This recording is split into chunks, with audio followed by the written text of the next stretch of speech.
জাতীয় নাগরিক পার্টির আত্মপ্রকাশের দিনে জনস্রোতে পরিণত হয় রাজধানীর মানিক মিয়া অ্যাভিনিউ। স্লোগানে স্লোগানে উত্তাল হয়ে ওঠে সংসদ ভবন এলাকা।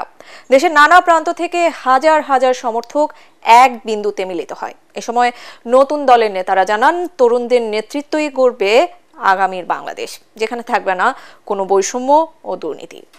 রিপোর্ট করছেন মাঝারুল হক মুহাজির। নারীদের অবদান। 28 ফেব্রুয়ারি 2025 দেশের রাজনীতিতে যুক্ত হলো নতুন এক অধ্যায়, নতুন এক নাম, জাতীয় নাগরিক পার্টি। দিনভর রাজধানী সংসদ ভবন এলাকা মানিক মিয়া এভিনিউয়ের সামনে ছাত্র জনতার ঢল নামে। কেউ বরিশাল, কেউ ময়মনসিংহ, কেউ বা পঞ্চগড়। সবার কণ্ঠেই নতুন দলের কাছে সীমাহীন প্রত্যাশা। বাংলাদেশে বিগত দিনের রাজনীতিতে যা দেখে নাই সেইটা এখন এই দল দেখাবে, নতুন দল দেখাবে। বাংলাদেশের রাজনীতি এই নতুন দল পরিবর্তন করে দেবে ইনশাআল্লাহ। আমরা ময়মনসিংহ এই নতুন দলের সাথে একত্রতা পোষণ করে মানিক মিয়া এভিনিউ এসেছি। কোনো চাঁদাবাজি থাকবে না, কোনো বৈষম্য থাকবে না। নতুন বাংলাদেশ নতুনভাবে, আজকে থেকে নতুন বাংলাদেশ নতুনভাবে পরিচালিত হবে। এই বাংলাদেশ হবে সাম্য, এই বাংলাদেশ হবে সবার, এই বাংলাদেশ হবে সবার জন্য। এখানে কোনো পাহাড়ি বাঙালি কোনো কিছু বেরোবে থাকবে না। আমরা চাই যে শেখ হাসিনার পর্যাপ্ত যে বিচারটা হওয়া উচিত, তার অবশ্যই ফাঁসি হওয়া উচিত। জাতীয় নাগরিক পার্টির অন্যতম সংগঠক হাসনাত আব্দুল্লাহকে দেখা গেল সেই চিরচেনা জার্সিতে। বললেন, আগামীতে তরুণদের নেতৃত্বই দেশকে চাঁদাবাজ মুক্ত করবে।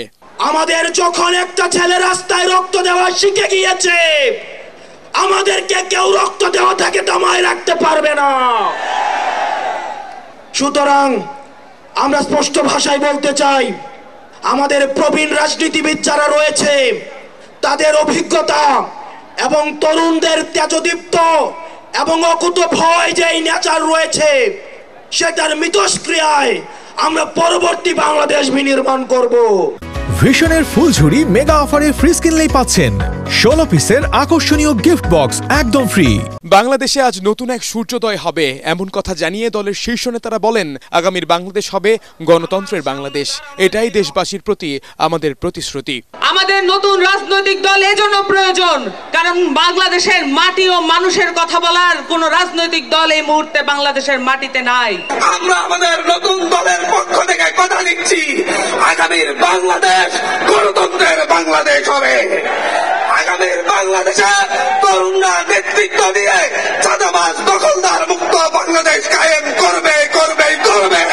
আমরা রাজনীতি করতে আসিনি ক্ষমতা দখলের জন্য, আমরা রাজনীতি করতে এসেছি জনগণের ক্ষমতা জনগণকে ফেরত দেবার জন্য। যেটা দেশের জন্য, দেশের মানুষের জন্য মঙ্গলকর, আমরা সবাই যেন সেটাতে ঐক্যবদ্ধ হতে পারি। আমরা বিশ্বাস করি আমাদের এই রাজনৈতিক দলগুলোর মধ্যে যদি এই মিউচুয়াল রেসপেক্টটা থাকে, আগামীর বাংলাদেশ হবে অপ্রতিরোধ্য বাংলাদেশ। এই অনুষ্ঠানে অংশ নিতে দেশের বিভিন্ন জেলার নেতাকর্মীরা উপস্থিত হন। দুপুর থেকে ছোট ছোট মিছিলে বিভিন্ন জেলা, উপজেলা, কলেজ ও বিশ্ববিদ্যালয়ের শিক্ষার্থীরা জড়ো হতে থাকেন সংসদ ভবনের সামনে সড়কে। বেলা গড়ানোর সাথে সাথে বাড়তে থাকে মিছিলের স্রোত। এক পর্যায়ে তা রূপ নেয় জনসমুদ্রে। 24 জুলাই থেকে 25 ফেব্রুয়ারি এভাবেই সবাই একত্রিত হয়েছিল একটি ফ্যাসিবাদ বিরোধী আন্দোলনে। সেই ফ্যাসিবাদ বিরোধী আন্দোলনে যারা সম্মুখ সারি থেকে নেতৃত্ব দিয়েছিলেন, তাদের নেতৃত্বে আজ নতুন একটি দলের আত্মপ্রকাশ।